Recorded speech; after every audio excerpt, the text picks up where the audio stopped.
Welcome back to my channel. Ngasi New Year numita no horpase aina sakse busari se aina toge na torabani ne sak ta thonggadabani sakse hauna sabo sada bu kuiman greba ko myam adaga myam ngasi di segem ne ko bye bye gi segem thongba bye bye gi segem thongba sing ngasi di adugi चाबगी block देखो अदो साक्षी आइने सि थोंगे सिदा मैने थोंबने को ma'am से मैदे थोंगे म्याम मपान दने आइदे थोंगी जे मपान समायना संखारगा को मायना आइन तो जरे ma'am ngasi di ko ngasi di segem tare ma'am segem si tau khare ngasi di yam cara zik tik sa gani oren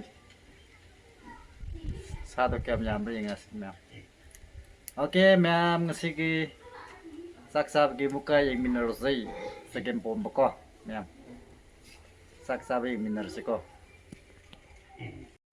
ma'am sak sab ho ge sak tor ge Jaba horge sao ho. Anan diu lo diu.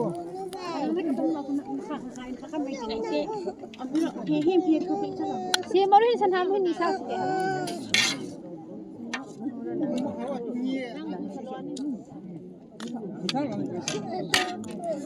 Ko cham tu be. Segem ni ma'am, segem. Cakap.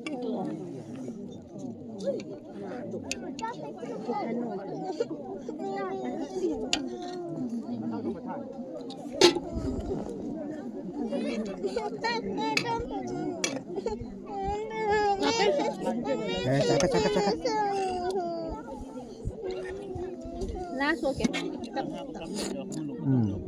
Boleh nama itu. Hai pik no. Ni. Hampa kenapa dah jual wah hai pik no.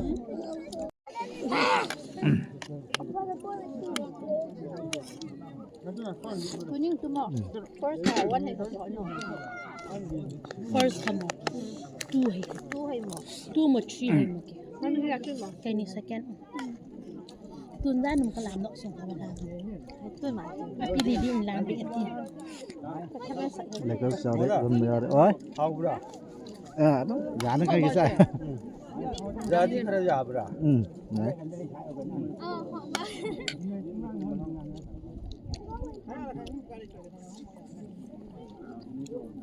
Segem thong selera. Jese. Aku ko.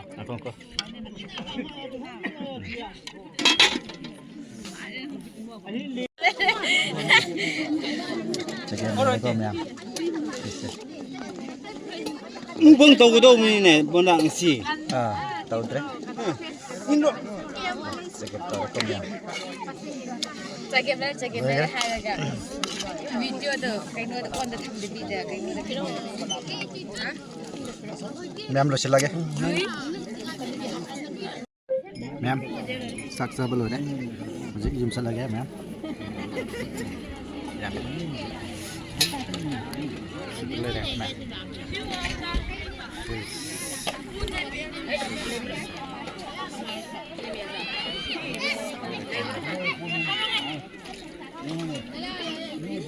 Myam lo deh. Saksa apa ya? Lo deh. Jum sila ke myam. Myam sa belo le pani na jum dhale. Ground sai ko khoi sidi yum doina. Tau dre.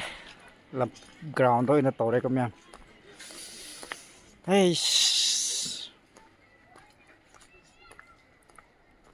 Myam sigi vlog sidi bye bye new year gi oina semja bane ko myam. Okay myam yum jo silage. Myam agi yum gi condition se smile le re ko. Sida gi get le re. Ish. Gari shu samdra di adre. Agi get solo ngai se ida sema se si. Smile sema. Smile sakada ba. Hai na chingada ba. Wow, agi gari si. Oi de. Samba tare gari sambe hojik. Hajik sak satu bani na garis samge ko ma'am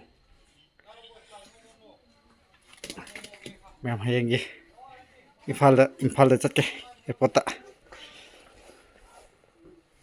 ma'am airport ta chatna gi gari sam thoke gi ko mana hai ma'am sidi gari sam su loire ko gari sam madi ko na roi ge ma'am sigi hayeng wa man kare hayeng phal chatna gi airport chatna gi sam ba loire ma'am sidi bye bye